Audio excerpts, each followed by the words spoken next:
One of the most important skills to learn early on is how to form chords all at once instead of one finger at a time.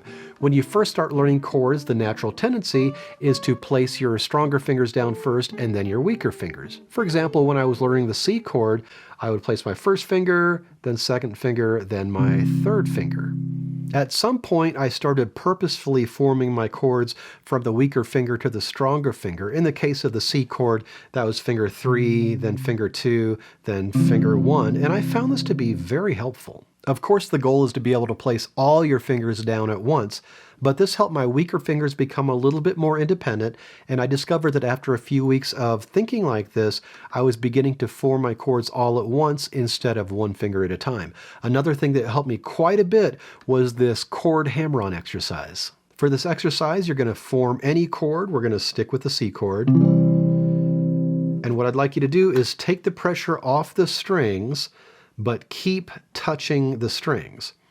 And then quickly press the strings down again. You're squeezing just a little bit. Then take the pressure off again. But again, maintain contact with the strings. And then quickly press the strings down again. You're just squeezing, then letting the pressure off, but staying in contact. Squeezing, letting the pressure off. Do that a few times, and then start lifting your fingers off the strings just a fraction of an inch, and focus on retaining that chord shape.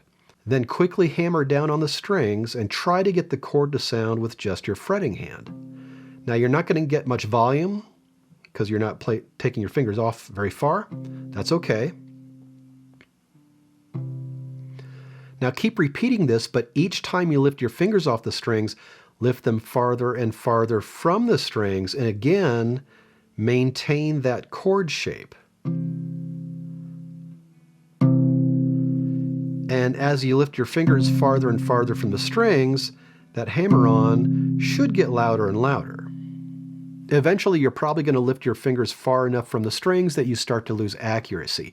You may miss a string, or you just have trouble retaining that chord shape, and when that happens, start the exercise over from the very beginning, just with the squeezing. And what you're doing here is training your fingers to form the chord right away instead of one finger at a time. So try building your chords from your weaker fingers first, and try this chord hammer-on exercise for a few weeks. It's going to take some practice, but give it enough time, you'll find that you're hitting your chords more easily and more accurately. Now, if you already know some chords and you're looking for some strumming patterns, check out these videos.